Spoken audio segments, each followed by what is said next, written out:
そういうことはあっても、制服の証を使って取るものではないよね。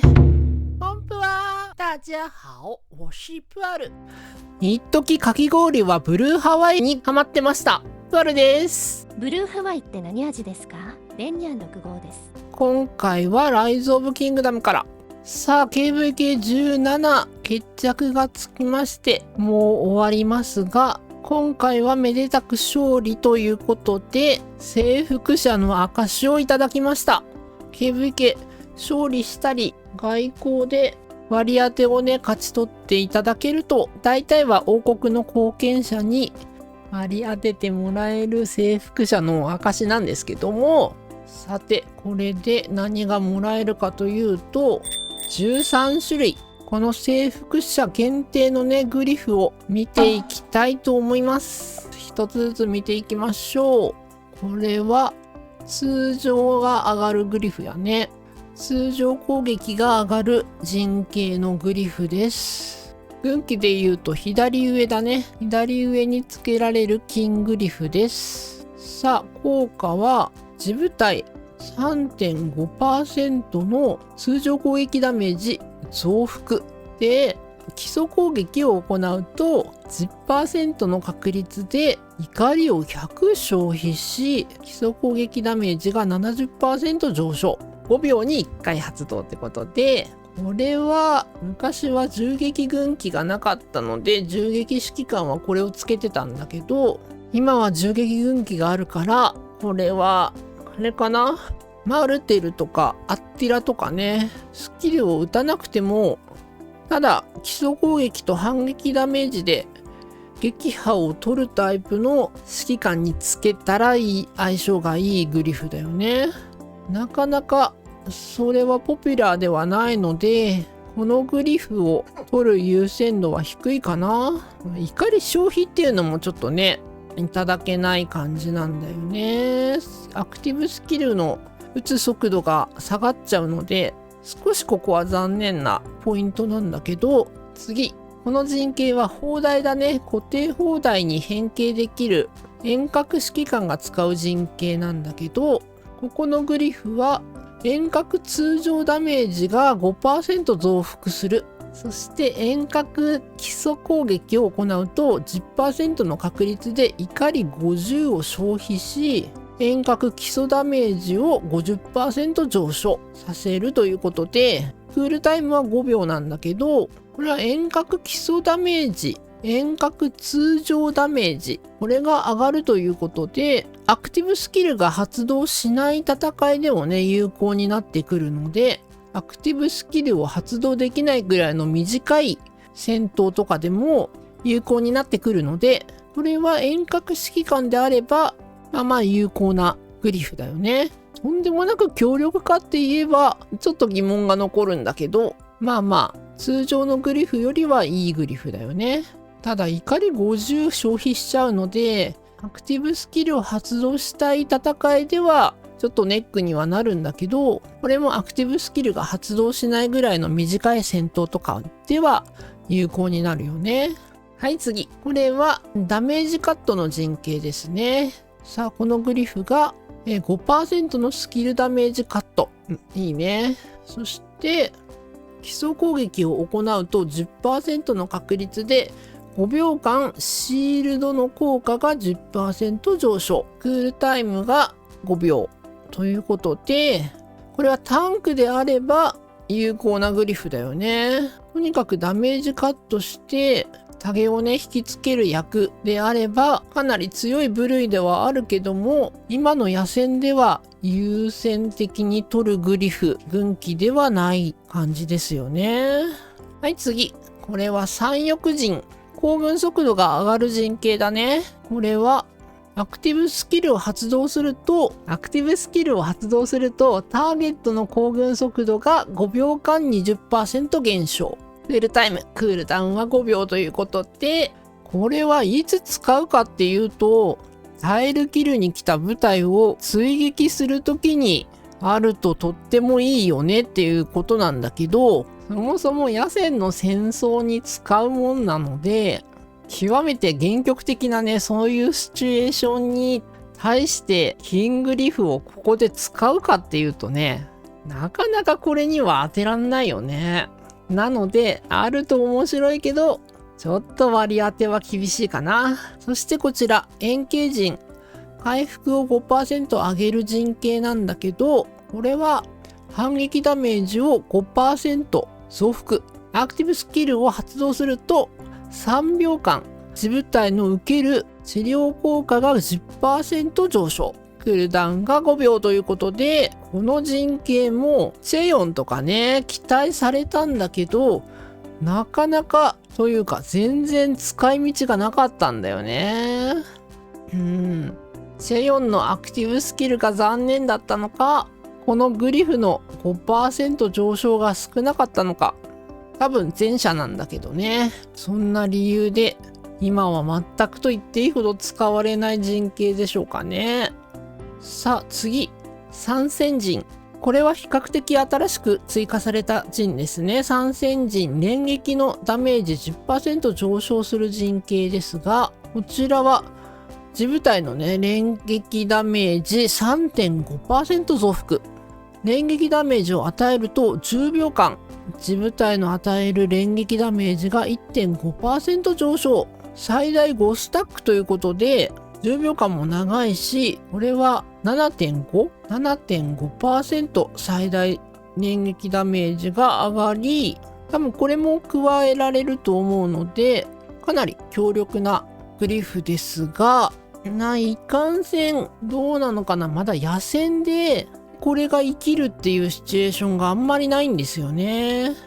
強いて言えばアーサー・フィリッポスのね、部隊につける感じかな。野戦だとそこで生きるだけですし、ラリーをね、主にやっている方であれば、アーティラス部隊、そこには不可欠なやつなんでしょうかね。そうなので、このグリフは野戦であれば、アーサー・フィリッポス使ってる方とかね、いたら、その部隊にぜひ欲しいスキルですし、ラリーであれば、アッティラス部隊。ここがね、ぜひ欲しいグリフになるんだと思いますね。ゆくゆくはね、連撃牙が、牙に限らずね、連撃指揮官がどんどん出てくれば、需要が高まるんじゃないかと思うんだけど、今活用できる部隊は、この2つぐらいですかね。ペアはね、いろいろあると思いますが、アーサース部隊関係のところになるでしょう。なので、今ね、アーサース部隊持ってない方は優先順位が下がるかなと思いますが、次は馬蹄陣。銃撃ダメージが 10% 上昇する軍旗ですが、こちらも新しい軍旗ですね。これは 5% 銃撃ダメージを増幅させる。そして銃撃ダメージを与えると命中した部隊の受ける銃撃ダメージが3秒間 20% 上昇するということで、またこの効果は1秒間に最大5回発動するということで、これはどういうことなのかな。連撃じゃないから1秒間に銃撃がいっぱい発生するシチュエーションはあんまりないかと思うんだけど、アクティブスキルとパッシブスキルの時にね、銃撃ダメージが発生するのが被ったりだとか、そういったことでこれが書いてあるのかな。5% の銃撃ダメージ増幅もあるし、これは強いグリフですよね。はい、次はくさび型陣。スキルダメージ 5% 上昇の陣形ですね。さあ、これがスキルダメージ 5% 増幅。陣形の効果に加えてグリフでも 5% 増幅ということで、さらに直接ダメージが1部隊のみに命中した場合は、そのダメージが 10% 上昇。2部隊以上に命中した場合は 2% 上昇するということで、これはかなり強いですよね。今一番スキルダメージがね、欲しい指揮官といえば QSH 衛星ですが、これ5秒に1回発動ということで、常にね、発動しててほしい衛星にとってはちょっと残念なんだけど、それにしても強いですよね。アクセサリー、極夜の輝き、こちらスキルダメージ 5% 上昇ということで、上昇と、こっちはね、増幅ということで、上昇と増幅では計算式がちょっと違うようですが、いずれにしろ強力なグリフですよね。さて、続いては斜線陣。バフの効果が上がる陣形ですが、こちら 5% 怒り獲得速度を増幅させる。そして基礎攻撃を行うと 10% の確率で3秒間周囲の味方、自部隊以外の攻撃力が 15% 上昇ということで、これもまあいいですよ。いいのよね、これはね。余裕があれば欲しいところなんだけど、この陣形を入れるサポート部隊を野戦5部隊もしくは6部隊とかねの中に入れる余裕が今ない。他の陣形でね撃破を取った方が効率がいいというね、そういうことになっているので、やっぱり使用頻度が低い陣形だし優先度が低いグリフになるでしょうね。そして次が長打陣。採取速度が 10% 上昇する陣形なんだけど、これはサブとかね、サブとかファームの部隊に使いたい陣形なので、メインでも採取部隊には使ってはいますが、持ってるとね、近郊の採取速度 25% 上昇はとってもねありがたいんだけど、ここにキングリフを使うっていうこんなもったいないことはないよね。もうキングリフだらけで野戦部隊にはキングリフいらないよなんていう人であればこっちに回す余裕もあったりねするのかもしれないけども、そんなことはまあないでしょうね。なので周遊とかそういったガチャで運よく引いたサブがそのまま使うとかね、そういうことはあっても制服の証を使って取るものではないよね。さあ次、これは気候陣。シールドを持っている場合受けるダメージが 5% カット、受ける治療効果が 2.5% 上昇する陣形だけど、これもねなかなか出番がないよね。シールド展開されてる時に限定されちゃうし、治療効果もね今発動する指揮官が少ない。この陣形は防衛指揮官が主に使う想定になっているんだけど、なかなかこの条件をね活かせる指揮官がいないんですね。これを使うぐらいだったら他の陣形をね使って活かせるので、これの出番が今んところ少ないかな。グリフとしてはシールド受ける治療効果が 3.5% 増幅、基礎攻撃を行うと 10% の確率で3秒間獲得するシールドと治療効果が 7% 上昇する。基礎攻撃を行うと 10% の確率で3秒間獲得するシールド受ける治療効果が 7% 上昇。クールダウンが5秒だけど、なかなかこの陣形自体活かせる指揮官がいなくて、今は使用頻度が低い陣形だよね。この陣形は、ひょっとしたらチェヨンヘラクレイオスとかね相性が良くて使っている方もいるのかもしれないけども、なかなか限局的で汎用性がないですよね。なのでちょっとここに証を当てるのは専用でこれが欲しいっていう方以外は優先度が低いんじゃないかと思いますね。さて続いては千鳥柱の陣、船長柱陣。これほんと読み方がわかんないんだけど、千鳥柱陣なのかな。集結や防衛に入れるときに行軍速度 15% 上昇する陣形なんだけど、このグリフ配送すると 50% 速度上昇するっていうんだけど、配送部隊すぐ戻ってくるのに 50% 上昇いるかって話だよね。即時期間はとっても有効で強いんだけど、そこにわざわざキングリフを当てるかと、制服の証を使うかっていうと使わないよね。これも採取と同様ラッキーなねファームやサブが浜米要員がね、ラッキーにも手に入れたグリフだという位置なんじゃないかな。さて最後、テルシオだね。これは自分の都市を防衛するときに単一兵種のね、ステータスバフが全ての兵種に適用されるという結構ね、いい軍旗なんだけど、こちら、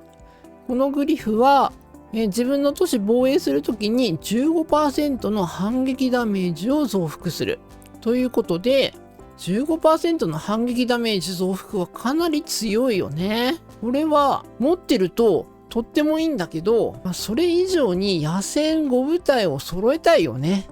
なので、野戦5部隊なり7部隊分を揃えた後に、こちら、取っていきたいグリフになるんじゃないかなと思うので、優先順位的には下がるかな。野戦部隊のグリフを充実させた後に取りたい優先順位になってくるので、ここは保留という感じになるんでしょう。ということで、今回私は一つね、これを持っているので、次に今優先させるべきグリフとなると、連撃か銃撃。そして私フィリッポス持ってないので、まだアーサーの出番がね、アーサーの野戦、首相で野戦を使うシチュエーションがないので、ラリンもね、アッティラス部隊持ってるんだけど、頻繁に撃つかというと、そこまで使用頻度が少ないのでね。今はこちらのね、銃撃グリフが汎用的にもね、今は優先度が高いということで、今回こちらを取っていきたいと思います。アンロックして、征服者の証ね、これ KVK が終わっちゃうと使わないと捨てることになるので、早めに使っちゃいます。ということで、こちらね、取っていきましょう。ポチッと。はい、購入します。ということで、こちら今回いただきました。ちなみに征服者限定のグリフ取る前に、非限定のね、こっちをコインで買ってしまうと、こっち取れなくなっちゃうのでね、最後まで証が取れる可能性のある方は、非限定は交換せずに、こちらをね、最後交換するようにしましょう。ということで、こちらもね、非限定のグリフ、なかなかね、交換するっていうシステムはとってもいいんだけど、このグリフ自体がね、あんまりいい効果のグリフがないんですよね。結構ね、普通のグリフでもいい効果ってあるんですよね。例えば、猛攻だったり、通常ダメージが 1.5% 上昇するとか、あとは、シールド付与されるスキルだとか、鉄壁だとかね、通常ダメージ 1.5% カットとかね、そんなのがあるので、もう実装されてからね、久しく種類が増えてないので、ここにね、追加していただけると、コインでね、もらえたり、非限定、活用できるんじゃないかと思いますが、いかがでしょうかね。運営さん、ぜひ検討をお願いします。ということで、今回は以上となります。さあ、直近でね、KVK を終えた方、征服者の証、もらえた方は、何をね、グリフ交換したか、コメントで教えてください。というわけで、最後までご視聴ありがとうです。よければチャンネル登録、高評価していただけると嬉しいです。コメントや次回の動画でまたあなたの訪問をお待ちしていますね。ではでは、おつぷはまたです。